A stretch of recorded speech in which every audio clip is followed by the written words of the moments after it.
Welcome to Senior Insights. My name is Cynthia, and today we're going to talk about living alone. And there are four important things. There's a lot more than four, but you know, I talk on and on and on. We'd be here for four hours. There are four hidden truths about living alone. And we're going to talk about how we become alone, and what effect it has on us.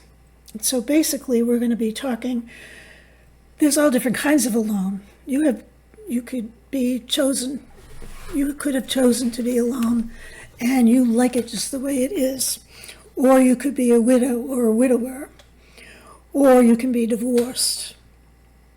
Or whatever scenario, you've been single your whole life and you never lived with anybody.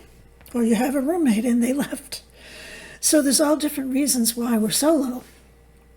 And there's a lot of channels on here that talk about living solo and, you know, doing what you want and having the freedom to do whatever you can. And that is definitely true.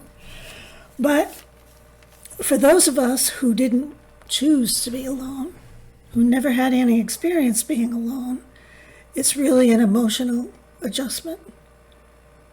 It sure was for me. Because you're not only grieving the loss of your spouse or your partner or your dog, it could be your dog, it's living alone. You feel lonely. Loneliness is not fun. It's a good thing we have each other here, because I was lonely before I started this channel. Definitely. And you can be lonely in a crowd of people. You can be lonely at church. You can be lonely any place. Then some of the other emotional challenges is you have new and different responsibilities that you didn't have. All I can use is my own example. I was married twice. But I had never lived alone, never, ever, ever. I left to go to nursing school. When I got out of nursing school, I got married the month after. I was married for 11 years to that gentleman, and then I married 1 year after that to my last or my previous husband. We were married for almost 33 years. So, and it wasn't an illness that he had that, you know, we could accept the fact that he was dying. I came home one day and he was laying on the floor. He was alive, but barely. And he had to be life-flighted to the local hospital. And of course, where we live, there's no way a helicopter could get in here, so the ambulance had to bring him to there was a farm stand, and the ambulance brought him there, and the helicopter landed, and they took over. When he was on the floor, I said to you, I love you, I'm going to take care of you, I'm going to find out, get somebody here. And I'm screaming on the 911 call, you have to get here. But anyway, we made the decision to let him go when he was in the hospital. That was shocking. It was shocking, and I'm sure some of you have gone through that. My kids were all there and their spouses, and we, made a family decision because he would have been a vegetable if we kept him alive. He had a massive intracranial bleed. But so that's that, and then I come home, and after you get through all the funeral stuff and all the people coming and seeing you and everything, then all of a sudden you're alone. You're alone. Never been alone. 66 years old, something like that. Never been alone. He did everything for me. He spoiled me. He He protected me from the financial things. If we ever had a financial issue or anything, he would take care of it and not, he never would alarm me or anything. He bought the cars. He paid for the cars. He got the insurance. He had the cars inspected, and on and on and on. There's people out there that were in the same situation, I'm sure. And he was my best friend. I hung out with him. I slept with him. And he was gone. He was just gone. So the loneliness, and then figuring out, what do I do now? That alone was something else. You have to figure out the bill situation. Now, many of you are fortunate enough to have been doing it all along and being in control of the finances, but if you have no clue what the finances are and you haven't been in charge, everything was in both of our names, so there was no inheritance issues or anything, and we had advanced directives. But there was so much to do. Change the title on the car, get his name off this, that. And then I had to take over managing the house. He did everything, I'm telling you, honest to God. He made the meals. He went grocery shopping. And I worked. We owned a campground. He retired, and then he passed away, and we bought this house, and we remodeled it, and this was going to be our retirement home. And he passed away. 2 years after we retired, he retired. And then I retired shortly after he passed away. But it was very stressful. It still is. But I'll talk about that a little bit more. And I don't want it to be all about me, like everything is all about me, but I'm the only one who's been through this experience in this room. So I only can talk about what I know. And I have done a little bit of research and stuff, and these are the key factors that they talk about. And you don't have any emotional support. Your children are grieving, too. Your friends have spouses, or they don't want to see you grieving, because what happens if their spouse dies? What's going to happen? So some people treat you with kid gloves. Nobody can really understand what you're going through. Not even a person who's gone through it, because like we say, we're all different. We all deal with things differently. Different things are important to us.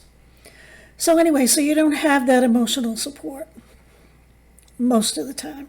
Now, I used to get a daily email for 1 year, and it was a grieving thing. I'll look that up and see if I can put it, at the end of this video, because I enjoyed reading the scriptures and the lessons they had. It was a daily lesson.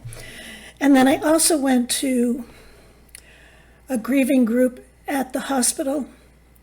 I only went one time. I'm not big into groups. But,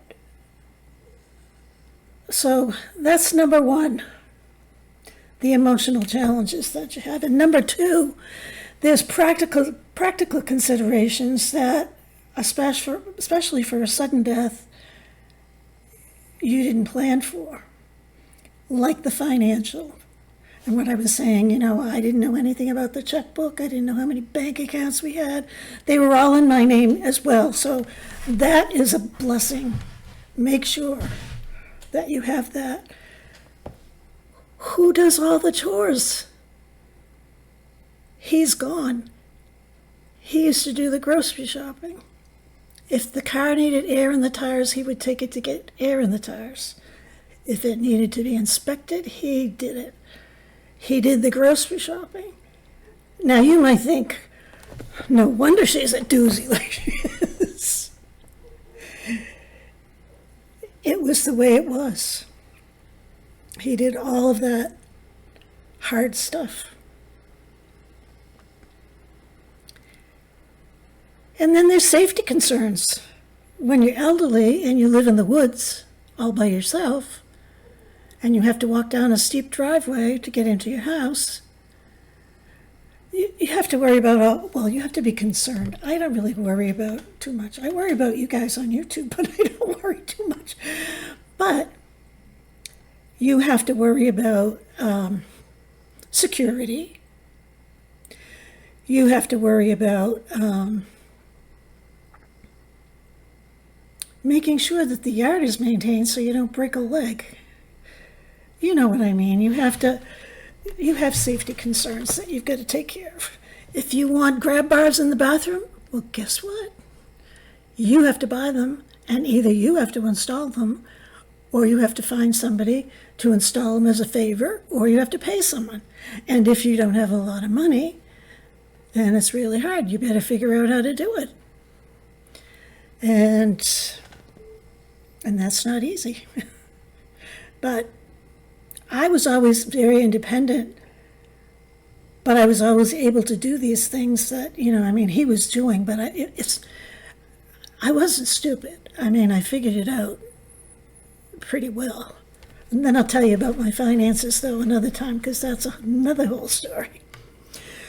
So then, one of the positive things is you have personal growth.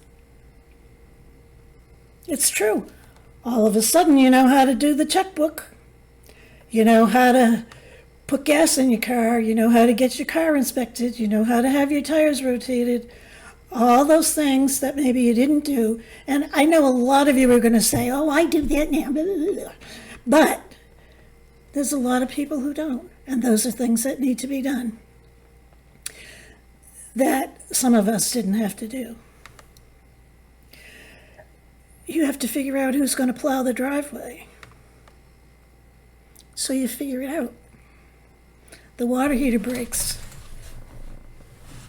Who was the first person to take care of that? He was. And trust me, he was not a real good handyman. It wasn't in him. He was a clinical psychologist. So he sat in an office all day with a suit on. So you should hear some of the stories about the campground. Oh my goodness. I'll have to tell you those someday. And Mr. Handyman trying to deal with this all new stuff. You have an opportunity for self-discovery. You can do things that you didn't know you could do. You can take on challenges that you didn't know were possible. You can be flexible. You can have autonomy. You can do whatever you want, or you don't have to do anything if you choose. Some of the unexpected benefits are actually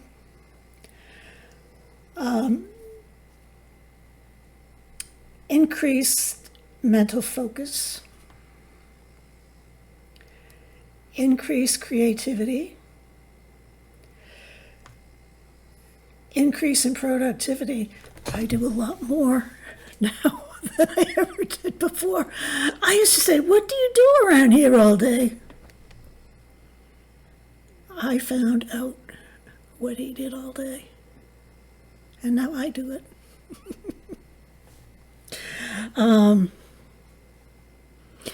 You learn to set better boundaries with other people and protect your time. So, these are just basic things that happen when you lose a spouse or you live alone. You got to figure it out. You got to figure it out. And when you figure it out, you feel good about yourself. I feel very good about myself because if I have a problem, I figure out how to deal with it. Either I've got to do it myself, I've got to hire somebody, or I've got to ask somebody. So those are your options. Or you can let it go and have a trashy place and devalue your home so that when you are gone, your kids or whoever is inheriting your estate will deal with it. So anyway, you don't have to be lonely, but there are times when you're lonely. Just because you're alone doesn't mean you're lonely. Like I said, you can be lonely in a crowd. But that's why we have this group. That's why we get together. That's why we interact with each other. And we enjoy each other's company. Because we are emotional support to each other. We're friends to each other. We care about each other. Yeah, we're virtual. And yeah, the come on in for coffee and grab a chair, that's a little hokey. I personally think it's kind of fun myself, but especially when the fighting over the chairs begins. And it can be overwhelming. You have a lot of things, but there's a lot of good things about being alone. Not the grieving part. You'll grieve forever, I think. And we all grieve differently. If you had asked me what I would do if my husband passed away, I would say I would go in the bed, curl up in fetal position, and never get out of it. That's what I would have said. That isn't what I did. So, anyway. I don't know if that was about being alone or surviving somebody dying suddenly. But, if you have someone who's ill, and then you can gradually maybe deal with these things over time, and it's not as much of a shock as it was to me. But anyway, I want to thank you for coming. Where's my cup? Thank you for coming. Make sure you come back for the scoop. And remember, it's not going to be called The Scoop, but it is The Scoop. If you look in the description, it says The Scoop. But I have to name it something else. And I'm going to do what my technical advisor tells me what to do. Not that he ever did what I told him. No, he was a good kid. Anyway, I'll see you tomorrow. Well, I'll see you this afternoon, and I'll see you tomorrow, too. Bye.